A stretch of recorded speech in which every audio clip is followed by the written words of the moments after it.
শুভ দুপুর দর্শক। ব্যবসা বাণিজ্য এবং অর্থনীতির সবশেষ সংবাদ নিয়ে নিউজ 24 নিয়মিত আয়োজন বিজনেস আওয়ারে স্বাগত জানাচ্ছি সবাইকে। আছি আপনাদের সাথে আমি রিয়াজ সুমন। শনি থেকে বৃহস্পতিবার দুপুর 1টায় প্রচারিত হচ্ছে আমাদের এই অনুষ্ঠান। আর গোটা আয়োজনে দেশ বিদেশের ব্যবসা বাণিজ্যের সবশেষ খবরাখবর ছাড়াও থাকবে খবরের বিশ্লেষণ। এছাড়াও শেয়ার বাজার ও মুদ্রা বাজারের আপডেট সহ জানাবো আন্তর্জাতিক অঙ্গনের বাণিজ্যের সবশেষ হালচাল। যাচ্ছি মূল আয়োজনে। বিদায়ী 2024-25 অর্থ বছরে গড় মূল্যস্ফীতি 6.5% বেঁধে রাখার যে লক্ষ্য ছিল সরকারের, তা অর্জিত হয়নি। তবে দীর্ঘদিন পর 8% ঘরে মূল্যস্ফীতি দেখল ভোক্তারা। গত 7 জুলাই বাংলাদেশ পরিসংখ্যান ব্যুরো BBS প্রকাশিত সবশেষ পরিসংখ্যানে দেখা যায়, চলতি বছরের জুন মাসে সাধারণ মূল্যস্ফীতির হার কমে 8.48% হয়, যা প্রায় 3 বছরের মধ্যে সর্বনিম্ন। এছাড়া খাদ্য খাতেও মূল্যস্ফীতি কমে দাঁড়িয়েছে 7.39%। এর আগে 2022 সালের জুলাইয়ে 7.48% মূল্যস্ফীতি হয়েছিল। পাশাপাশি খাদ্য বহির্ভূত মূল্যস্ফীতির হয় 9.37%। BBS জানায়, গত মার্চে সার্বিক মূল্যস্ফীতি ছিল 9.35%। এরপর থেকে প্রতি মাসেই কমেছে মূল্যস্ফীতি। গত মে মাসে সার্বিক মূল্যস্ফীতি ছিল 9.5%, আর এপ্রিলে এই হার ছিল 9.17%।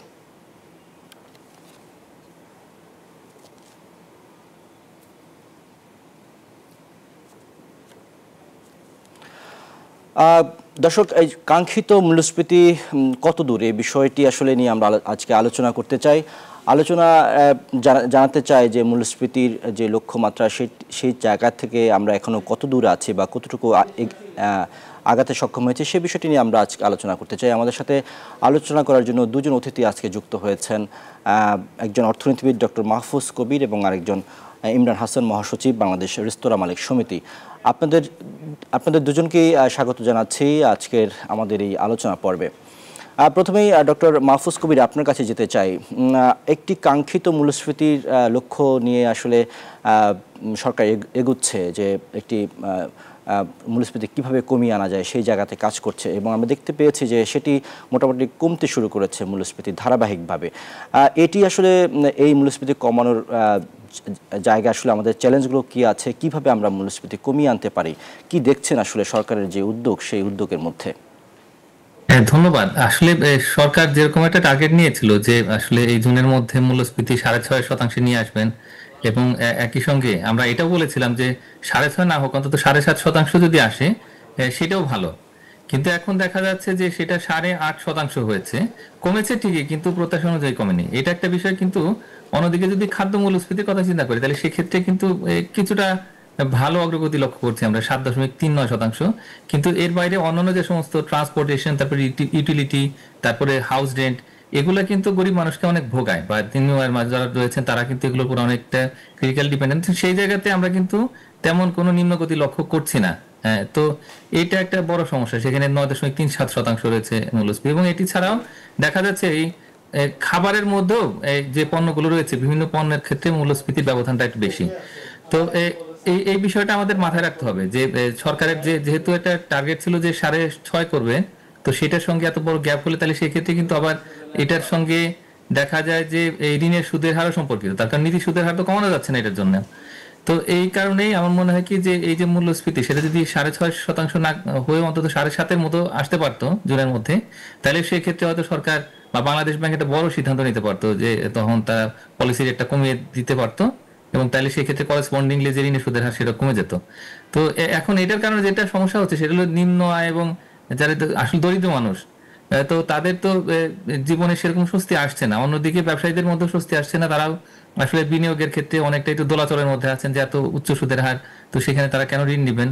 তো তারা একটু অপেক্ষা করছেন যে যখন সুদের হার কমবে তখন বিনিয়োগ করবেন। তো এইটা একটা বড় সমস্যা তৈরি হয়েছে, এবং এটার কারণে কিন্তু আসলে প্রবৃদ্ধিও হচ্ছে না বা কর্মসংস্থান তৈরি হচ্ছে না।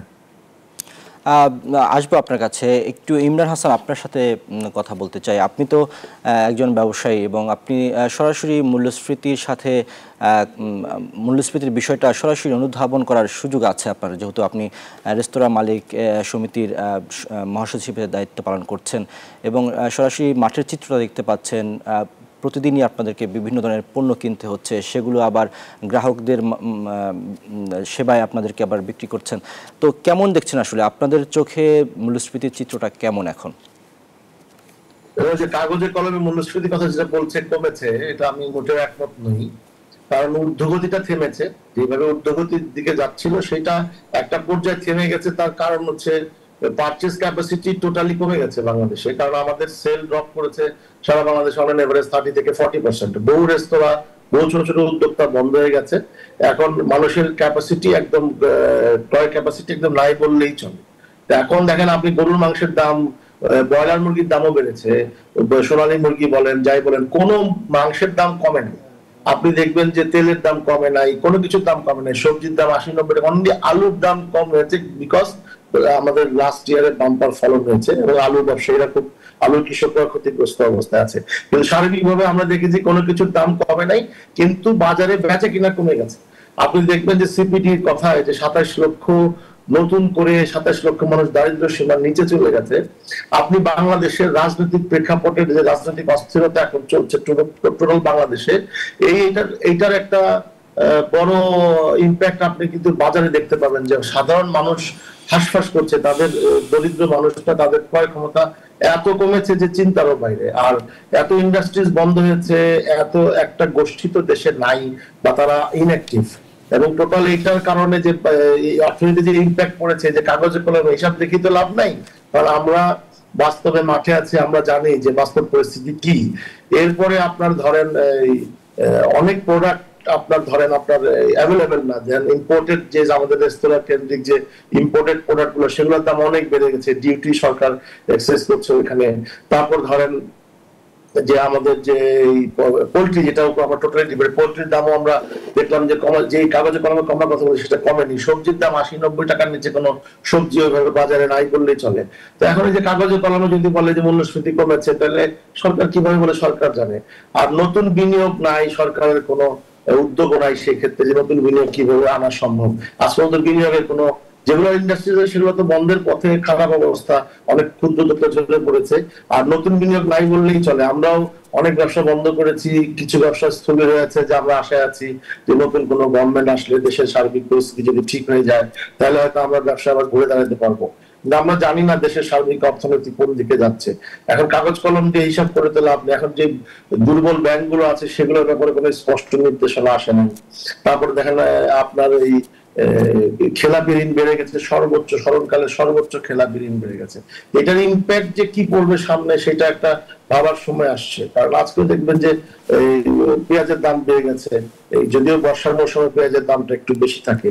সবকিছু মিলে সার্বিকভাবে আমরা দেখেছি যে বাজারের অবস্থা খুবই খারাপ, ইকোনমির ধস নেমেছে, সেটা আমরা বলবো। কারণ এটা যে যায় সরকারে সে তার মতো করেই কথা বলে, ফ্যাক্ট, সত্যি কথাটা কেউ বলে না। এই যে দেশ নিয়ে যে খেলাটা চলছে, যারা খেলছে টোটাল দেশ নিয়ে, এই আমরা যে ছোট ছোট ব্যবসায়ীরা যে কি ভয়ঙ্কর অবস্থা ফেস করতেছি, এটা তো আসলে দেশের যারা দায়িত্বে আছে তারা তো কখনোই বোঝে না। কারণ ক্ষুদ্র উদ্যোক্তারা সবচেয়ে বেশি ক্ষতিগ্রস্ত সম্মুখীন এই পলিটিক্যাল এই চেঞ্জিং এর কারণে। এই যে অভ্যুত্থানের পরে সবচেয়ে বেশি চ্যালেঞ্জিং হচ্ছে ক্ষুদ্র উদ্যোক্তাদের জন্য। ইন্ডাস্ট্রিয়ালিস্টরা তো আছে, হয়তো ব্যাংক লোন নিয়েছে, তারা হয়তো নেক্সট গভর্নমেন্ট আসলে ধ্যান দেওয়ার করে আবার ব্যাংকের সাথে অ্যাডজাস্ট করে ঠিক করে নিবে না। আমাদের তো কোনো মাপ নাই। আমরা যারা ক্ষুদ্র উদ্যোক্তা আছি, আমাদের ব্যাংক লোনও মাপ নাই, আমাদের সুদও মাপ নাই, আমাদের ব্যবসা যে ক্ষতিগ্রস্ত, আমাদের যে প্রান্তিক যে জনগোষ্ঠী নিয়ে আমরা কাজ করছি, তাদের তো আমাদের বাজার কোনো রাস্তা নেই। তো সুতরাং আমরা মনে করি যে অবিলম্বে দেশের যে ইকোনমি অবস্থাটা ঠিক করার জন্য সুদূর প্রসারী একটা সিদ্ধান্ত নিবে সরকার। কারণ সরকার এখানে অনেক, যারা একসময় বিগত সরকারের সমালোচনা করেছিল, অনেক স্বপ্ন দেখিয়েছিল, তারাই কিন্তু এখন সরকারে আছে। তারা এখন কিভাবে এই ইকোনমি, এই বিধ্বস্ত ইকোনমিকে ঠিক করবে, অনেকে বলেন, অনেক ব্যবসায়ীরা বলছেন আসলে ফ্যাক্টটা, সবাই ভয় আছে কার উপর কোন খরচ কোনটা নেমে আসে। আপনি দেখবেন যে আবাসন ব্যবসায় এত বড় সংকট, বিক্রি বন্ধই চলে। তো ওই একটার সাথে কিন্তু একটা রিলেটেড। আমাদের যে রেস্তোরাঁ ব্যবসা বলেন, এটার সাথে রিলেটেড। দেশের ইকোনমি যদি ভালো থাকে, মানুষ যদি সচ্ছল থাকে, স্বাচ্ছন্দ্যে মানুষ যদি থাকে, তাহলে আমাদের ব্যবসাটা ভালো হবে। আর মানুষের পকেটে যদি পয়সা না থাকে, মানুষ কিন্তু রেস্তোরাঁয় গিয়ে বিলাসিতা করবে। এই যে আগের যে কাস্টমার যা খেত, তার অর্ধেক এখন কাস্টমার খায় না। তো কারণ তার কাছে টাকা নাই, বিজনেস খারাপ, বিনিয়োগ নাই। তো সবকিছু মিলে আমরা মনে করি যে অবিলম্বে আরেকটা বিষয় যেটা ইম্পর্টেন্ট, যে আইন শৃঙ্খলা পরিস্থিতি এখনো দেশে নরমাল হয়নি। অনেক কিছু পত্র পত্রিকায় আসে না। সাধারণ সন্ধ্যার পরে দেখবেন যে একটা আমাদের যে ব্যবসার যে একটা সময় সন্ধ্যার পরে যে একটা জমজমাট ছিল, সেটা নাই বললেই চলে। জনমনে একটা আতঙ্ক, কখন কোন মিছিল, কখন কোন মিটিং, ছিনতাই, চাঁদাবাজি, ডাকাতি, এগুলি তো একটা ভয়ঙ্কর অবস্থা। যদিও এগুলি পত্রিকা ওইভাবে আসছে না। ইভেন আমাদের ছোট ছোট রেস্তোরাঁ গুলাতে অনেক চাঁদাবাজির হয়রানির ভয় কেউ করছে না। অনেক চাঁদাবাজি হচ্ছে, অনেক ভাবে নিপীড়ন হচ্ছে আমাদের মাঠ পর্যায়ে। তা আমরা বিশ্বাস করি যে অবিলম্বে আইন শৃঙ্খলা পরিস্থিতি সরকার ঠিক করে নিয়ে আসবে এবং যথেষ্ট পরিমাণ মনোযোগ দিবে এই জায়গাটাতে, এবং মব জাস্টিস থেকে বেরিয়ে আসতে হবে। একজন দেখা যাচ্ছে বিগত সরকারের ব্যবসা করছে, তাকে এসে বিভিন্ন ভাবে নির্যাতন করা হচ্ছে, এগুলি থেকে বেরিয়ে না আসা পর্যন্ত প্রান্তিক জনগোষ্ঠী, প্রান্তিক ব্যবসায়ীরা আসলে স্বস্তির নিঃশ্বাস ফেলতে পারবে। দেশের যে সারা বিশ্বে বৈশ্বিক যে এখন টালমাটাল অবস্থা, সারা বিশ্বে যেভাবে আমাদের যে ক্রাইসিস, গ্লোবাল ক্রাইসিস চলছে, সেটার ইম্প্যাক্ট আমাদের দেশে অবশ্যই আসবে। সেই ইম্প্যাক্টে আমরা কিভাবে কতটুকু প্রস্তুতি নিচ্ছি। আমাদের পাশের দেশের অবস্থা খুবই খারাপ অবস্থা, ওদের সাথে আমাদের ইকোনমি ডিপেন্ডেন্ট। আমরা যেখান থেকে ফায়দা নিতে পারবো কি পারবো না, আমরা আমাদের ইকোনমিকে ঠিক করতে কি পারবো না, সেই ধরনের থিঙ্ক ট্যাঙ্ক, সেই ধরনের যে ব্যক্তিত্ব আমাদের ইয়েতে দরকার গভর্নমেন্টে, সেটা কি আসলে আছে কিনা, তাদের প্রস্তুতি আছে কিনা, সেটা একটু ভাবার বিষয় আসছে। কারণ এই কাগজে কলমে 1-2% মূল্যস্ফীতি কম দেখিয়ে ওই বিগত সরকার বা আগের সরকারের মতো বাহাবা নেওয়ার আসলে কোনো আমি যুক্তি খুঁজে পাই না, আমি কোনো কারণ খুঁজে পাই না। সুতরাং আমি মনে করি যে প্রান্তিক জনগোষ্ঠীকে একটা এই আরেকটা লাস্ট প্রান্তিক জনগোষ্ঠীকে একটা স্বস্তির জায়গায় এনে দিতে হবে। আরেকটা শিল্পনীতি অবশ্যই করা জরুরি। আপনি দেখবেন কর্পোরেট, আমি বারবার বলে আসছি, বহুদিন থেকে বলছি যে কর্পোরেট যে আগ্রাসন চলছে, এই যে যারা বড় বড় কর্পোরেট ব্যবসায়ী, তাদের ব্যাংক আছে, সব আছে, তারা সব ব্যবসায় যেভাবে নির্লজ্জ আগ্রাসন দিচ্ছে, সেটার কোন শৈল্পিক নীতিমালা সরকার করছে না। আমরা অবিলম্বে আপনার এই চ্যানেলের মাধ্যমে যদি প্রান্তিক জনগোষ্ঠীকে বাঁচাতে হয়, তাহলে একটা শিল্প নীতিমালা আসা উচিত, কে কোন ব্যবসা করবে কি করবে না। কারণ এই আমাদের এই মার্কেট নিয়ে যাওয়ার জন্য বড় বড় কর্পোরেট গুলা বিভিন্ন ভাবে ম্যানিপুলেট করে, বাজার ধ্বংস করে নিজেরা মার্কেট দখল করার একটা পায়তারা চলছে, যেটা আমাদের ইকোনমিতে অশনি সংকেত। কারণ আপনি দেখবেন যে ইমরান হাসান, আপনার কাছে আমরা আসবো, আবারও একটু মাহফুজ কবির কাছে যেতে চাই। মাহফুজ কবির, ইমরান হাসান অনেকগুলো সমস্যার কথা তুলে ধরলেন, একেবারে পণ্য ক্রয় থেকে বিক্রয় সেবা পর্যন্ত, এবং জায়গায় জায়গায় কোথায় কোথায় প্রতিবন্ধকতা, এরকম নানান চিত্র কিন্তু তিনি তুলে ধরার চেষ্টা করেছেন। এই জায়গাগুলোতে আসলে সরকার কি করার বিষয় রয়েছে, বা কিভাবে এই জায়গাগুলোতে সরকার আরো ভালোভাবে কাজ করতে পারে মূল্যস্ফীতি নিয়ন্ত্রণে? হ্যাঁ, মূল্যস্ফীতি হয়তো আরো কিছুটা কমতে পারতো, কিন্তু এখন যেহেতু এই সরবরাহের ক্ষেত্রে মানে কৃষক পর্যায়ে বা ব্যবসায়ী পর্যায়ে, শিল্পের পর্যায়ে কিন্তু উৎপাদনের কোনো সংকট সেরকম নেই, মানে এটা বড় রকমের সংকট তৈরি হয়নি, কিন্তু এটা সরবরাহের ক্ষেত্রে কিন্তু এখনো পর্যন্ত প্রতিবন্ধকতা রয়ে গেছে। বিশেষ করে যে এই পুরা সরবরাহ চ্যানেলে চাঁদাবাজি কিছুটা কমে গিয়েছিল রোজার সময়টাতে বিশেষ করে, কিন্তু এরপরে আবার কিন্তু নীরবে চাঁদাবাজি হচ্ছে বলে কিন্তু অনেক ব্যবসায়ীরা অভিযোগ করছেন। তো এই কারণে দেখা যাচ্ছে যে আসলে এই জিনিসপত্রের দাম, বিশেষ করে খাদ্য পণ্যের দাম হয়তো আরো কিছুটা কমতে পারতো, সেটা আসলে কমছে না। তো আমি মনে করি যে এই বিষয়টা অত্যন্ত জরুরি যে আসলে আইন শৃঙ্খলা পরিস্থিতিতে উন্নতি ঘটাতে হবে, এবং একই সঙ্গে বাজারে যাতে আসলে কৃত্রিম ভাবে কেউ সংকট তৈরি করতে না পারে, তো সেদিকে উদ্যোগ গ্রহণ করতে হবে। তো এইটা একটা দিক। আরেকটা দিক হচ্ছে যে আমাদের এই মুহূর্তে কিন্তু এই ডলারের মার্কেটটা স্টেবল, মানে এই 122 টাকা 23 টাকা করে কিন্তু এটা বিক্রি হচ্ছে, কিন্তু আসলে সরবরাহটা ভালো রয়েছে ডলারের, কিন্তু একটা ডিমান্ড সাইডে তো আসলে প্রেশারটা থাকতে হবে। মানে যারা ব্যবসায়ী তাদের তো আসলে এটা ইম্পোর্ট করার জন্য যথেষ্ট পরিমাণে স্পেস থাকতে হবে। যদি এখানে ইন্ডাস্ট্রিয়াল গ্রোথ না হয় সেভাবে, তাহলে সেক্ষেত্রে কিন্তু তখন দেখা যাবে কি যে কর্মসংস্থানও হচ্ছে না, আসলে সার্বিকভাবে অর্থনীতির প্রবৃদ্ধি হচ্ছে না, এবং সেখানে বিনিয়োগ হচ্ছে না। তো আমার মনে হয় কি যে এই জায়গাতে একটু নজর দিতে হবে, যে এই এলসি খোলার ক্ষেত্রেও কিন্তু এখনো পর্যন্ত বেশ কিছু সমস্যা রয়ে গেছে। অনেকেই অভিযোগ করছেন যে ব্যাক টু ব্যাক এলসিতেও অনেক সময় সমস্যা হচ্ছে। তো এই জায়গাতে একটু নজর দিলে আমি মনে করি যে যদি আমরা সাপ্লাই সাইডের কনস্ট্রেন্ট গুলোকে অ্যাড্রেস করতে পারি, তাহলে সেক্ষেত্রে উৎপাদন ভালো হবে, এবং তখন সরবরাহ পরিস্থিতি ভালো হবে, এবং সার্বিকভাবে মূল্যস্ফীতি তখন কিন্তু কমবে। আর যদি এই সমস্যাগুলো থেকে যায়, যে চাঁদাবাজি, তারপরে হচ্ছে যে এই ধরনের যে আইন শৃঙ্খলা পরিস্থিতিতে উন্নতি না হওয়া, তো তখন কিন্তু আসলে এই পরিস্থিতি আর ভালো হবে না। তো আমি মনে করি যে সুযোগ আছে সরকারের হাতে, কিন্তু একই সঙ্গে এটা মনে রাখতে হবে যে আর কিছুদিন পরে নির্বাচন, যেহেতু এই নির্বাচনের মোটামুটি একটা শিডিউল তৈরি হয়ে গেছে।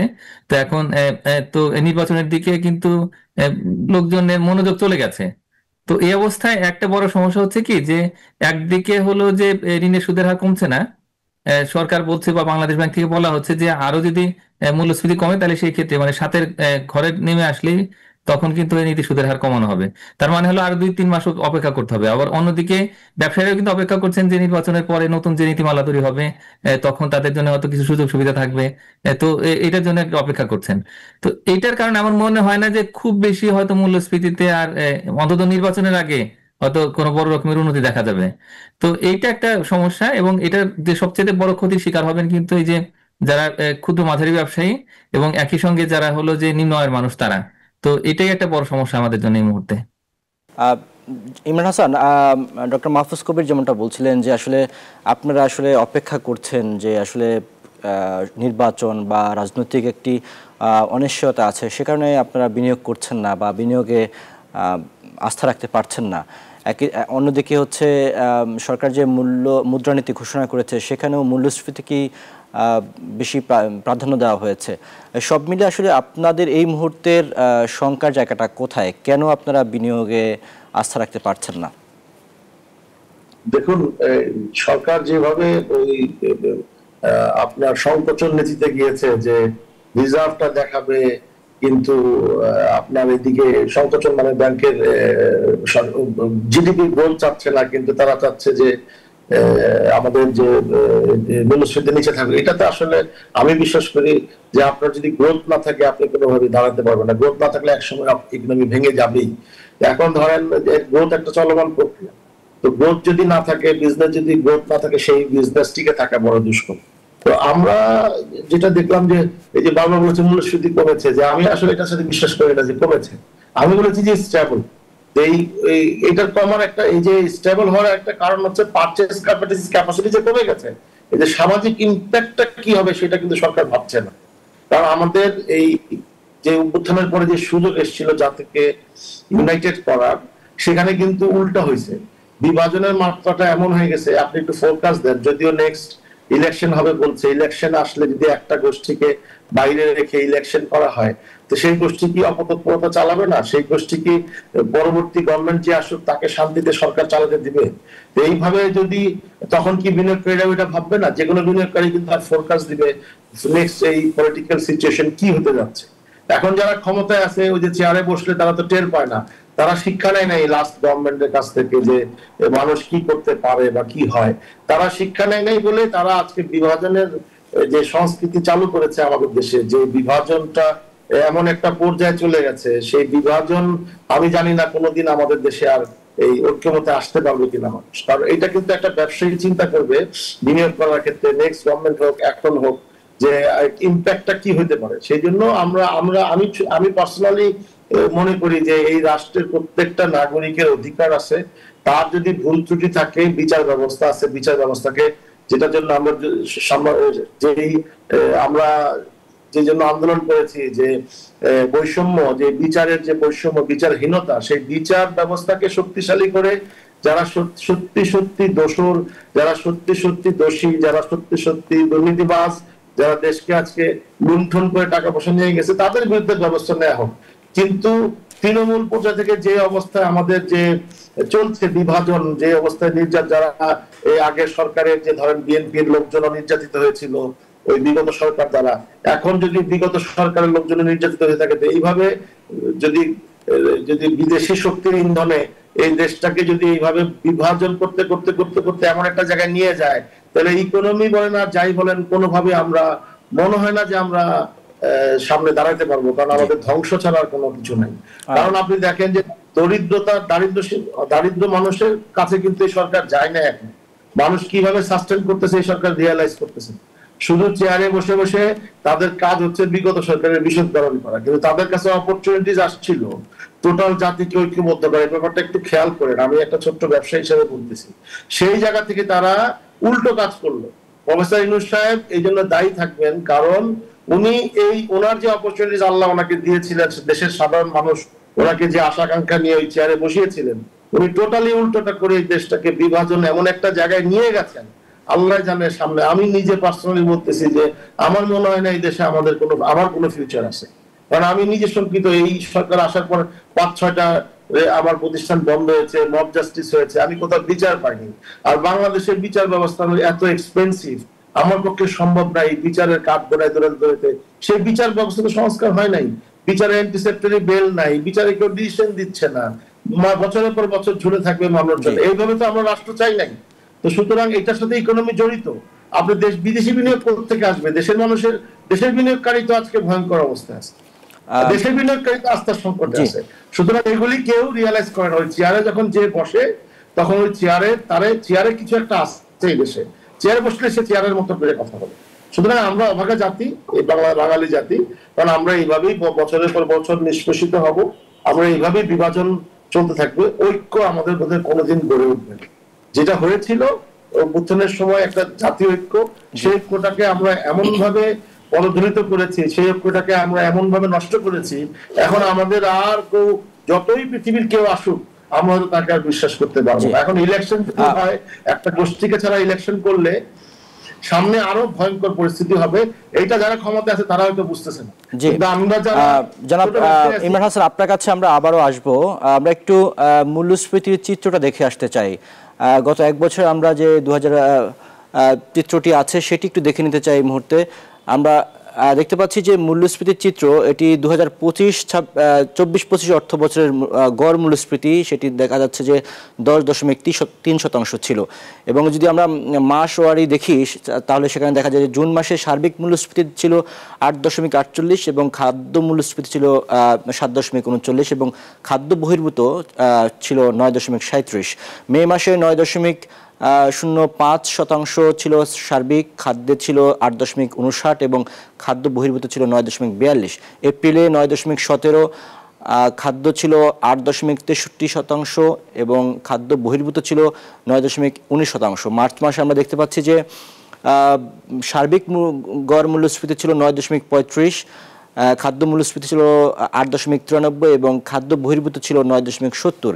ফেব্রুয়ারিতে আমরা দেখতে পাচ্ছি যে সার্বিক মূল্যস্ফীতি ছিল 9.32, খাদ্যে ছিল 9.24 এবং খাদ্য বহির্ভূত মূল্যস্ফীতি ছিল 9.38। এবং জানুয়ারি মাসে আমরা দেখতে পাচ্ছি 9.94% ছিল সার্বিক, খাদ্যে ছিল 10.72 এবং খাদ্য বহির্ভূত ছিল 9.32। একই সাথে আমরা দেখতে পাচ্ছি যে ফেব্রুয়ারি মাসে, জানুয়ারি পরে ডিসেম্বর আমরা দেখতে পাচ্ছি যে 10.89% ছিল সার্বিক, খাদ্যে ছিল 12.92, খাদ্য বহির্ভূত 9.26। নভেম্বরে 11.38, 13.80 ছিল খাদ্যে এবং খাদ্য বহির্ভূত ছিল 9.39। অক্টোবর মাসে সার্বিক মূল্যস্ফীতি ছিল 10.87, খাদ্য মূল্যস্ফীতি ছিল 12.66 এবং খাদ্য বহির্ভূত মূল্যস্ফীতি ছিল 9.34। সেপ্টেম্বরে 9.92 সার্বিক, খাদ্য মূল্যস্ফীতি ছিল 10.40, খাদ্য বহির্ভূত মূল্যস্ফীতি ছিল 9.50। আগস্টে সার্বিক মূল্যস্ফীতিতে আমরা দেখতে পেয়েছি যে 10.49 এবং খাদ্য বহির্ভূত ছিল 11.36 এবং খাদ্য বহির্ভূত ছিল, জুলাই মাসে আমরা দেখতে পাচ্ছি যে 11.66 ছিল সার্বিক মূল্যস্ফীতি, খাদ্য বহির্ভূত ছিল 14.10 এবং খাদ্য বহির্ভূত ছিল 9.68। এই তথ্যটি কিন্তু বিবিএস এর দেওয়া তথ্য। এখান থেকে আসলে আমরা 24-25 অর্থ বছরের মূল চিত্রটা আমরা দেখতে পাই। একই সাথে আপনারা যে আলোচনা করেছেন বা কথা বলছেন সেখানে আপনারা বলছিলেন যে আসলে নানান ধরনের অনিশ্চয়তা এখনো আছে, বিনিয়োগে অনাস্থা আছে এবং ব্যাংকেরও নানান ধরনের ত্রুটির কথা আপনারা বলেছেন। এবং অন্যদিকে এবার যে মুদ্রানীতি ঘোষণা করা হয়েছে সেখানেও আসলে মূল্যস্ফীতিকে গুরুত্ব দেওয়া হয়েছে। সেক্ষেত্রে বিনিয়োগের বা যারা বিনিয়োগকারী তাদের উপরে আসলে তারা একটা শঙ্কার মধ্যে আছে বলে ব্যবসায়ীদের কাছ থেকে বা পক্ষ থেকে দাবি করা হচ্ছে। এই বিষয়ে ডক্টর মাহফুজ কবির, আপনি কি বলবেন যে আসলে এই জায়গাতে একদিকে যেমন মূল্যস্ফীতি কমানো আমাদের দরকার, অন্যদিকে বিনিয়োগেও কিন্তু বাড়াতে হবে, না হলে আমাদের কর্মসংস্থান হবে না, কর্মসংস্থান না হলে আমাদের বেকারত্বের হার বাড়বে। সবকিছু মিলে আসলে চ্যালেঞ্জটা কি দেখছেন? না, আপনি যথার্থ বলেছেন যে এই মুহূর্তে আমাদের যে মনিটারি পলিসি, তো সেইখানে আসলে একটা বড় রকমের সুযোগ ছিল যে মানে সরকার তো একদিকে বলছে যে আসলে মূল্যস্ফীতি কমবে, বা তাদের যেটা প্রত্যাশা যে 6.5% হলে বা 7.5% যাই হোক, এটা কমতির দিকে থাকবে, এবং সে নিয়ে কিন্তু বিভিন্ন রকম পদক্ষেপ গ্রহণ করা হচ্ছে। মানে এলসি ইজিং থেকে শুরু করে বিভিন্ন রকমের নীতিগত পদক্ষেপ, এবং একই সঙ্গে যে বিদেশ থেকে যে পণ্য আমদানি, খাদ্য পণ্য আমদানি, সেগুলোর ক্ষেত্রেও ইতিবাচক উদ্যোগ গ্রহণ করা, এগুলো হচ্ছে। একই সঙ্গে যে বিদেশে যে অর্থ পাচার, সেগুলো কিন্তু এখন আর হচ্ছে না সেভাবে, মানে বড় আকারে হচ্ছে না। তো এখন কিন্তু একটা বড় সুযোগ ছিল যে ঠিক আছে, যেহেতু মূল্যস্ফীতি কমার একটা আশা করছেন, তার মানে হলো যে ধীরে ধীরে কিন্তু সুদের হার কমানো যায়, আর সুদের হার কমলে কিন্তু এমনিতেই কম বেশি এর বিনিয়োগ বাড়বে। তেমন সেইটা না রেখে এখনো পর্যন্ত আসলে যদি চেপে ধরা হয় যে এই অর্থ সরবরাহ, এইটা যদি না বাড়ে এবং প্রাইভেট ক্রেডিট গ্রোথটা যদি 7-8% মধ্যে থাকে, তাহলে সেটা তো আর হলো না। এবং দেখা যাচ্ছে যে গত 20-25 বছরেও এত এত কম প্রাইভেট ক্রেডিট গ্রোথ হয়নি। তো সুদের হার আগে বেশিও ছিল, একটা সময়ে 9-6 যখন ছিল তখনও বেশি ছিল সুদের হার, কিন্তু তখনও এই প্রাইভেট ক্রেডিট গ্রোথ কিন্তু অনেক বেশি ছিল। তো এখন এই ক্রেডিটও এক্সপানশন হচ্ছে না, অন্যদিকে দেখা যাচ্ছে যে আসলে ওই সুদের হারও বেশি। তো এইভাবে তো আসলে ব্যবসা করা যায় না। যদি উৎপাদন না হয়, তাহলে সেই ক্ষেত্রে কিন্তু বাজারে সরবরাহটা কম হবে, এবং তখন কিন্তু এই কাঙ্ক্ষিত গতি পাবে না মূল্যস্ফীতি কমানোর ক্ষেত্রে। তো সুতরাং মূল্যস্ফীতি কমানোর স্বার্থে কিন্তু আমাদের এই মনিটারি পলিসি যে টাইটেনিং, সেটাতে বের হয়ে আসতে হবে, যে এই সুদের হার কমাতে হবে এবং প্রাইভেট ক্রেডিট কোডটাকে এক্সপান্ড করতে হবে। তো এইভাবে করলে তখন কিন্তু আমরা আস্তে আস্তে সুফল দেখতে পাবো, এবং মূল্যস্ফীতি আরো অনেক কমে আসবে। এই মুহূর্তে মানুষ আসলে ব্যবসা করতে যাচ্ছে, কৃষকেরা উৎপাদন করতে যাচ্ছে, কিন্তু কৃষি ঋণের সুদের হার কত? 12.5%-এর উপরে। তো এভাবে তো আসলে হয় না, তাই না? তো আমার মনে হয় যে এই জায়গাতে খুব দ্রুত উদ্যোগ গ্রহণ করা উচিত। মানে মনিটারি পলিসি হয়ে গেছে, তাতে কি হয়েছে? তো বছরের যে কোনো সময় তাহলে রিভাইজ করা যায়।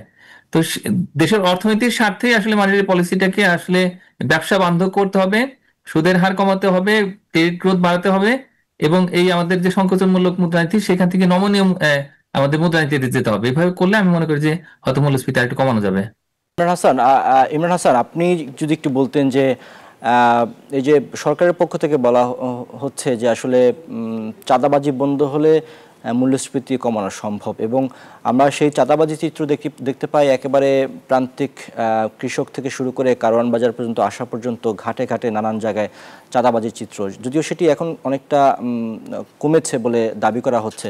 কিন্তু আসলে কি চাঁদাবাজি কমেছে, এবং এই চাঁদাবাজির কারণে কি মূল্যস্ফীতি কমানো সম্ভব হচ্ছে না? এই বিষয়টি আপনারা কিভাবে দেখছেন, বা কতটুকু আপনাদের চোখে আসছে বলে মনে করছেন?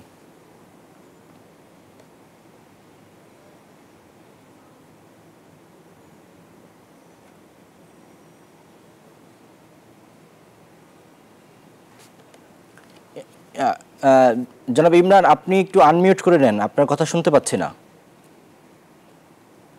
সরি, শোনা জি। চাঁদাবাজি আসলে এটা তো 50 বছরে আমরা দেখছি যে চাঁদাবাজি বন্ধ হয় না, এটা হবে বলে মনেও হয় না। কারণ রাজনৈতিক দলগুলা বলেন বা সরকারের যারা থাকে সুবিধাবাদী, এর চেয়ে বড় ভালো ইনকাম পৃথিবীতে আর হইতে পারে না। চাঁদাবাজির চেয়ে ভালো এটার বন্ধ হওয়ার মনে হয় না পসিবিলিটি আছে। তো যে এর মধ্যে একটা বড় কথা হচ্ছে যে আমরা যেটা দেখেছি যে কৃষি পণ্য সাপ্লাইয়ের, কৃষি পণ্য সরবরাহের ক্ষেত্রে একটা সরবরাহ চেইন, যে সাপ্লাই চেইন আজ পর্যন্ত কোন সরকারি উদ্যোগ নিয়ে করে নাই। আমরা বহুবার বলে আসছি যে ওইটাও আমরা যে সিন্ডিকেট করতে করতে, আসলে সিন্ডিকেট বলতে কি, যখন কোন একটা সুপরিকল্পিত সাপ্লাই চেইন করে না উঠবে, তখনই মুষ্টিময় কিছু কাছে যখন এই ফ্যাসিলিটি চলে যাবে, ওইটাই সিন্ডিকেট হয়ে যায়। কারণ আমাদের সরকার, এই কৃষি বিভাগ আছে, কৃষি অধিদপ্তর, তাদের কি কাজ আমরা আসলে ওইভাবে দেখতে পাচ্ছি না উল্লেখযোগ্য ভাবে। কারণ আমাদের যে দেখা যাচ্ছে বাজারে একদিন দেখা যাচ্ছে 20 টাকাও সবজি পাওয়া যাচ্ছে, কারণ সরবরাহ অনেক বেশি হয়ে গেল, আরেকদিনের সবজিটা 90 টাকা, একই সবজি, কারণ সরবরাহ কম।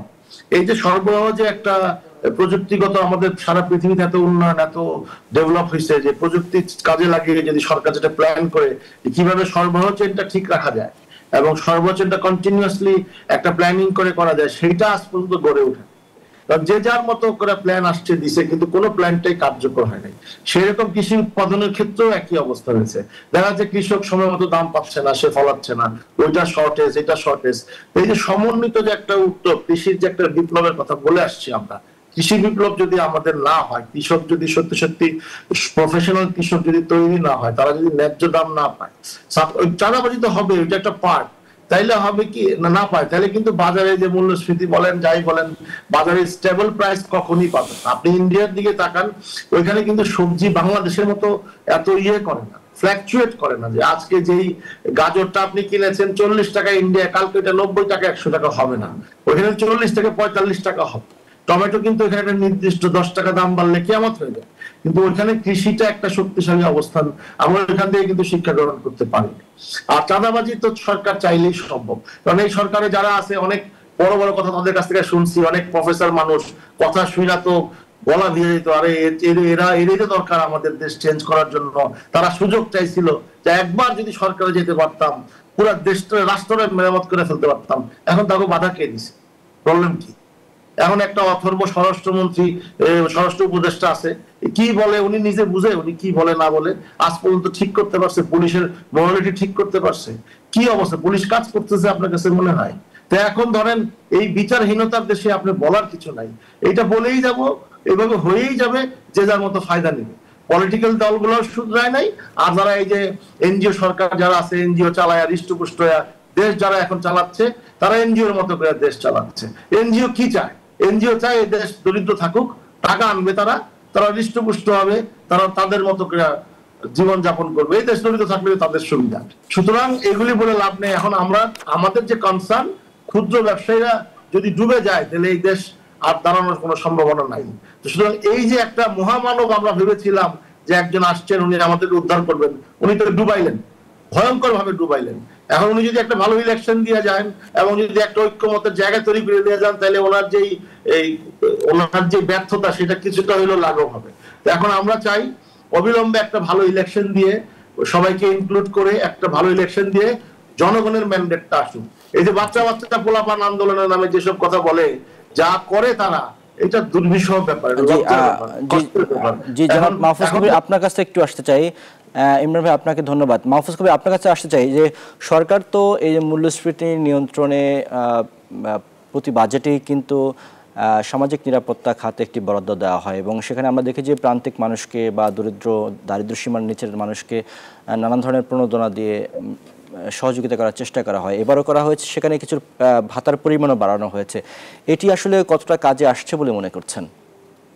না, মূল্যস্ফীতি কমানোর জন্য কিন্তু সামাজিক নিরাপত্তা কর্মসূচি নয়, বরং মূল্যস্ফীতির যে অভিঘাত, যে মানুষকে যে কষ্ট দিচ্ছে মূল্যস্ফীতি, তো সেই কষ্টটা কিছুটা লাঘব করার জন্য সামাজিক নিরাপত্তা কর্মসূচিতে বরাদ্দ বাড়ানো হয় বা ভাতার পরিমাণ বাড়ানো হয়। কিন্তু আমাদের একটা জিনিস মনে রাখতে হবে যে আসলে সামাজিক নিরাপত্তা বেষ্টনী কর্মসূচির যে ভাতার পরিমাণ, সেটা দিয়ে মানে ওই গরিব মানুষের খাবার বা অন্য কোনো যে খরচ, সেটা আসলে নির্বাহ করাটা খুবই দুষ্কর এই মানে মূল্যস্ফীতির বাজারে।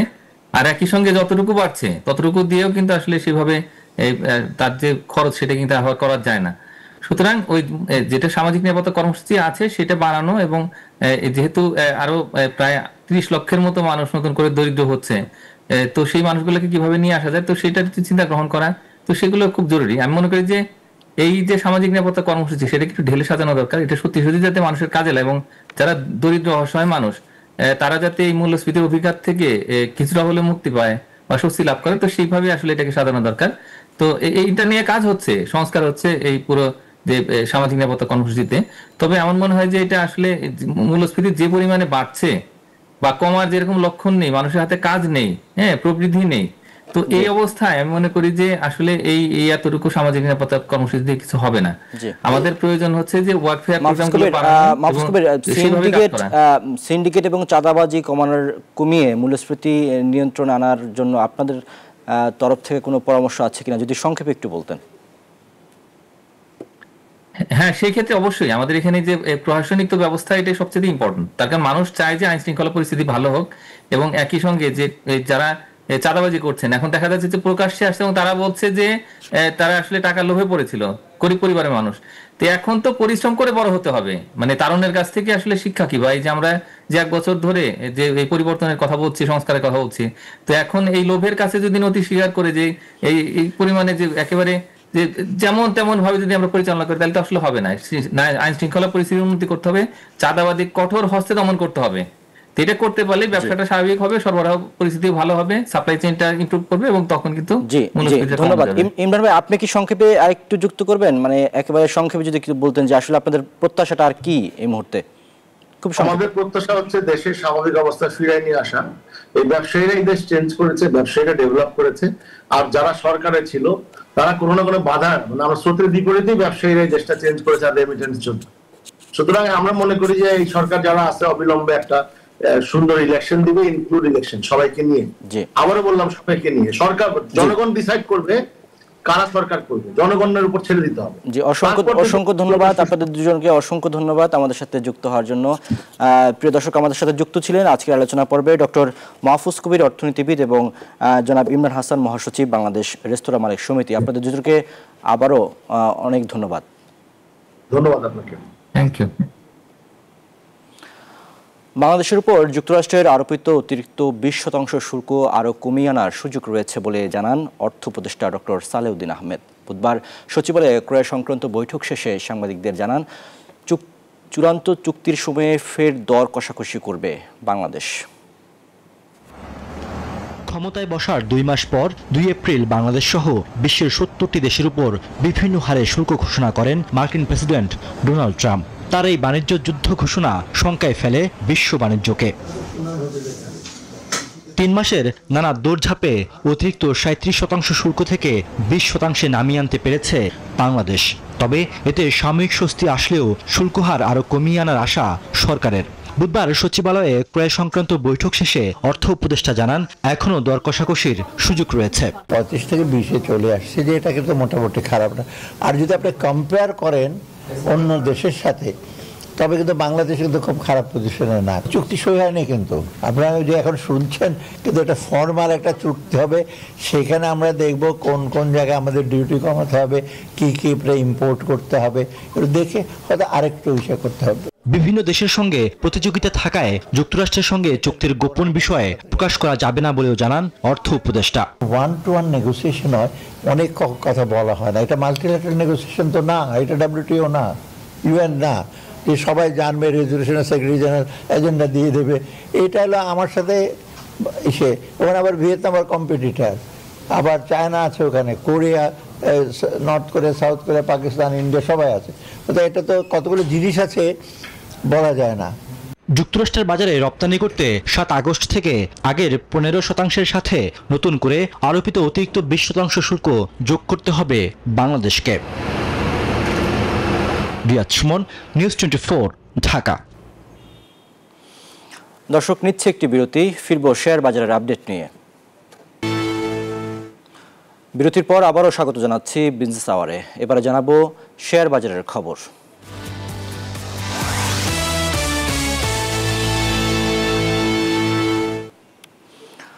দর্শক, এই মুহূর্তে জানিয়ে দিতে চাই শেয়ার বাজারের সবশেষ আপডেট।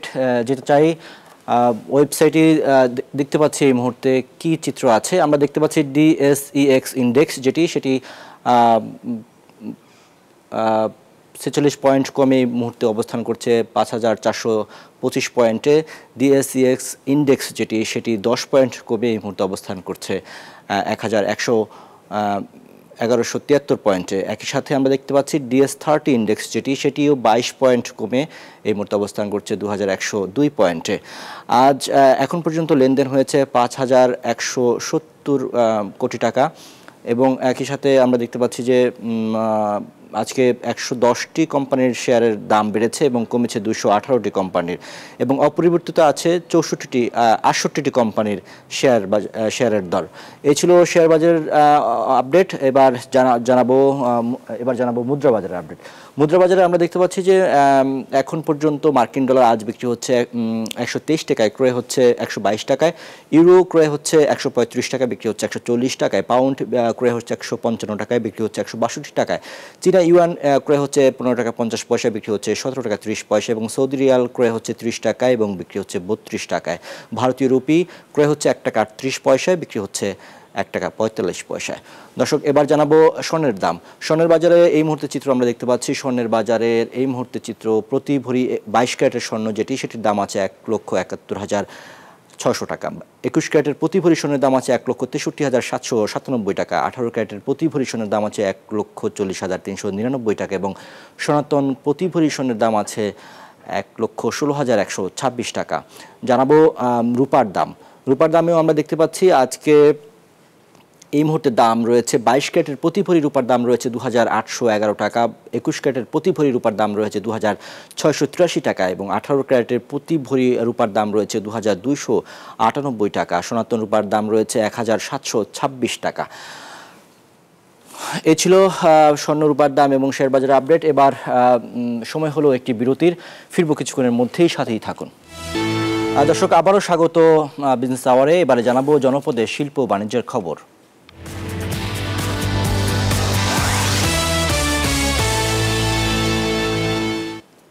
পঞ্চগড়ে চলতি বছরের সার বরাদ্দের পরিমাণ অন্যান্য অর্থ বছরের তুলনায় কম হওয়ায় সার সংকটের আশঙ্কায় চাষিরা। এই সুযোগে সারের মূল্য বাড়িয়ে দেওয়ায় চড়া মূল্যে সার কিনতে হচ্ছে কৃষকদের। এ বিষয়ে জেলার তেঁতুলিয়া উপজেলার বেশ কিছু চাষি সংশ্লিষ্ট দপ্তরে নতুন করে সার বিভাজনের দাবি জানিয়েছেন। সরকার হায়দারের তথ্যচিত্রে দেখুন ডেস্ক রিপোর্ট। পঞ্চগড় জেলায় 2025-26 অর্থ বছরে বিগত বছরের তুলনায় অতিরিক্ত 1000 মেট্রিক টন সার বরাদ্দ দেয় মন্ত্রণালয়। এই বরাদ্দের ভিত্তিতে 5 উপজেলায় সার বিভাজন করা হয়। অভিযোগ উঠেছে, ইউরিয়ার বরাদ্দ ঠিক থাকলেও গত অর্থ বছরের তুলনায় টিএসপি, ডিএপি, এমওপি সারের বরাদ্দ কম দেয়া হয়েছে। এতে সার সংকটের আশঙ্কা করছেন কৃষক। সারের অবস্থা বর্তমান ভালো না, সার পাওয়া যায় না, সারের রেট বেশি। সার টিএসপি নাই, টিএসপি 40 টাকা, পটাশ 28 টাকা, ইউরিয়া 28 টাকা, সার পাওয়া যায় না। ডিলারের কাছে যাইলে লাইন ধরে থাকতে হয়। এটা 1700-1800 আছে, আমরা চাষি সার পাই না। সার রাত্রিবেলা দিয়ে যায়, মাগরিবের আজান সময় দিয়ে যায় ভ্যানত করে সারের দোকানকে, আর সারের দোকানগুলো আনে এনে বিক্রি করে ওই গুড়া ঢুকাছে। চাষিরা বলছেন, বরাদ্দ কমের সুযোগ কাজে লাগিয়ে ডিলার ও ক্ষুদ্র দোকানদাররা সারের দাম কেজি প্রতি 2 থেকে 3 টাকা বাড়িয়ে দিয়েছেন। এই সময় আমাদের মৌসুম, কিন্তু আমরা সঠিক সময় সার পাই না। এখন আমাদের টিএসপি সারের দরকার। টিএসপি সারের কাছে যাই, টিএসপি সার নাই। বাজারে তো কোনো ইয়া দেখে না। বড় বড় দোকানদার, বড় বড় ব্যবসায়ী ওরা নিয়ে যা সার লাগায় হাইজা করে রাখে দেয়। যেখানে আমরা জেনেছি তেঁতুলিয়া উপজেলায় 1920 মেট্রিক টন সার বরাদ্দ থেকে কেটে নেওয়া হয়েছে। এটা চাষিদের উপর বিশাল একটা নির্যাতন বলে আমি মনে করি। তবে কৃষি সম্প্রসারণ অধিদপ্তর বলছে, চা বাগানের জন্য সার বরাদ্দ দেওয়ার কথা চা বোর্ডের। আমরা যে উপজেলায় সার বিভাজন করে থাকি সেটি আমাদের ফসলি জমির উপর, চায়ের উপর আমরা কোনো সার নির্ধারণ করে থাকি না। ফলে এবছর আমরা চা বাগান বাদ দিয়ে আমরা আমাদের ফসলি জমি নির্ধারণপূর্বক আমরা সেইভাবে বরাদ্দ প্রদান করি। উত্তরের জেলা পঞ্চগড়ের তেঁতুলিয়া উপজেলায় 14,950 হেক্টর কৃষি জমি রয়েছে।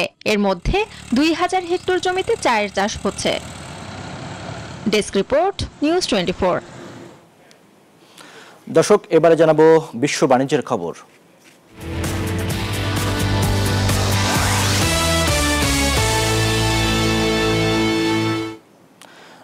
প্রেসিডেন্ট ডোনাল্ড ট্রাম্পের চাপের মুখে যুক্তরাষ্ট্রে আরও $10,000 কোটি বিনিয়োগের ঘোষণা দিয়েছে টেক জায়ান্ট অ্যাপল। বৃহস্পতিবার এক প্রতিবেদনে তথ্য দিয়েছে বিবিসি। হোয়াইট হাউসের পক্ষ থেকে জানানো হয়েছে, এই বিপুল অর্থ যুক্তরাষ্ট্রে অ্যাপলের যন্ত্রাংশ তৈরি এবং নতুন ডেটা সেন্টার স্থাপনের মতো প্রকল্পে খরচ হবে। প্রেসিডেন্ট এই পদক্ষেপের প্রশংসা করে বলেন, এর ফলে অ্যাপল চিপ এবং সেমিকন্ডাক্টরের উপর প্রস্তাবিত 100% শুল্ক এড়াতে পারবে। এই ঘোষণার পরেই অ্যাপলের শেয়ারের দাম 5% বেশি বেড়ে গেছে।